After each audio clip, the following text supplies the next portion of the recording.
Baltimore, a city of rich history, cultural vibrancy, and a persistent battle against crime. What nobody expected was a police scandal that would betray every notion of law and order. In this episode, we unravel the shocking corruption scandal involving Sergeant Wayne Jenkins and the Gun Trace Task Force, a supposedly elite unit that turned into a criminal empire. Stay with me until the very end, because you'll see how deep this betrayal ran and how it changed Baltimore forever. Before we begin, remember to like, subscribe, and turn on notifications. Next week, we'll be taking on a very different topic, the top 3 most dangerous motorcycle gangs, uncovering their origins, activities, and the impact they have on communities worldwide. Now, let's examine how an entire city's trust in law enforcement was shattered by those who took an oath to protect it.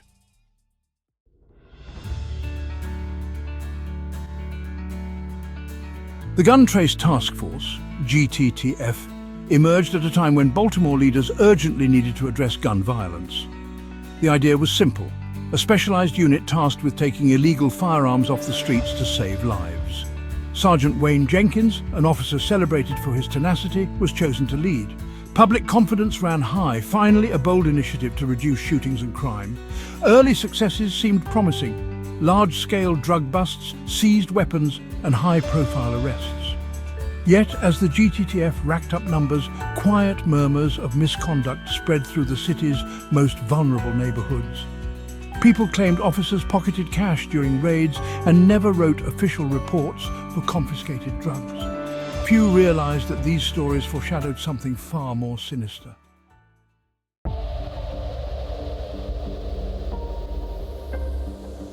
In communities already feeling over-policed, individuals started filing formal and informal complaints against GTTF officers. Some described frightening encounters, forced traffic stops with no legal basis, abrupt searches where money and valuables disappeared, and ominous threats to keep silent. Initially, these complaints were brushed aside, the logic being that criminals often lie to discredit aggressive policing. But as the same stories surfaced in different parts of the city, red flags turned into alarm bells. Baltimore residents, many of whom had reason to distrust law enforcement, found themselves united in a common narrative.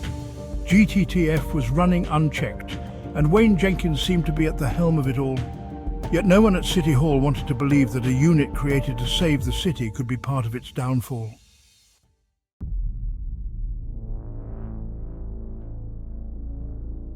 As complaints multiplied, federal authorities took notice. The FBI and local prosecutors launched a discreet probe, listening to wiretaps, combing through body cam footage, and analyzing GTTF's alleged arrests. They discovered data inconsistencies. Officers claimed to be in one location while their GPS showed them elsewhere. Property seized was never logged. Detainees reported stolen cash that never showed up in evidence lockers. Building an airtight case was tricky. The GTTF members knew law enforcement tactics intimately: how to avoid leaving electronic trails, how to justify questionable stops on paper. But day by day, the feds amassed evidence, waiting for the moment to move against Jenkins and his team, ensuring this wouldn't be another one bad cop story, but a broad systemic takedown.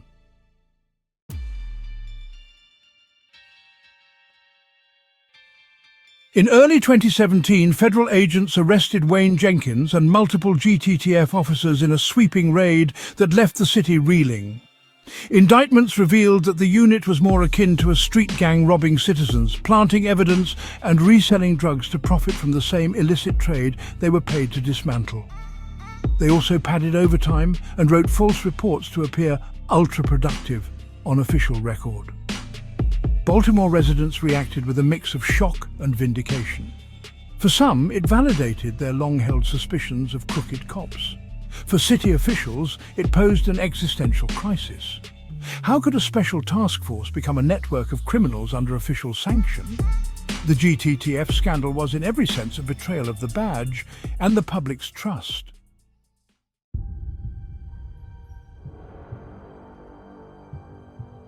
Prosecutors painted Sergeant Wayne Jenkins as the mastermind, orchestrating brazen robberies while wearing body armor and a badge.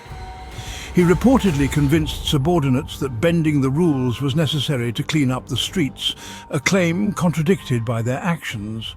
forcibly entering homes, pocketing money, and fueling more drugs on the market. This was not just overzealous policing, it was an organized enterprise with Jenkins at the helm. The courtroom drama reached a climax when Jenkins pleaded guilty to racketeering, robbery and more.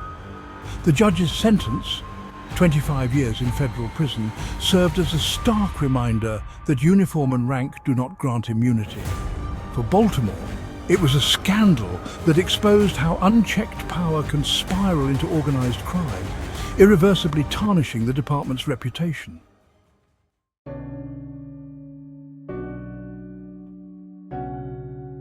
The consequences were felt citywide. Numerous convictions linked to GTTF cases were overturned, spawning lawsuits from individuals who claimed they were framed or robbed. The Justice Department further investigated the Baltimore Police Department, uncovering systemic issues like poor oversight and lax supervision of specialized units. Policymakers introduced reforms aimed at improving accountability, stricter auditing of overtime, expanded body cam usage, and greater authority for civilian oversight boards. But healing proved difficult. Residents in heavily policed neighborhoods remained skeptical that real change would follow. The GTTF scandal illustrated that for corruption to flourish, multiple oversight failures had to coincide.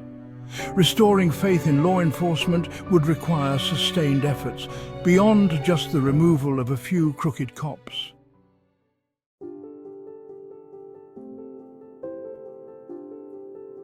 Wayne Jenkins and the Gun Trace Task Force represent a dark chapter in Baltimore's history, where a specialized police unit became a criminal empire. They showed how a badge can become a tool for exploitation if honesty and accountability are lacking. This case still resonates, reminding the city and the nation that real reform demands constant vigilance. As Mats Fredriksson once said, corruption doesn't just tarnish a badge, it leaves entire communities in the shadow of its crimes. In our next episode, we'll count down the top 3 most dangerous motorcycle gangs, examining their roots, activities, and the lasting impact they have on communities worldwide. Until then, remember, when those entrusted with authority abuse it, rebuilding trust becomes a journey we all must undertake. Thank you for watching.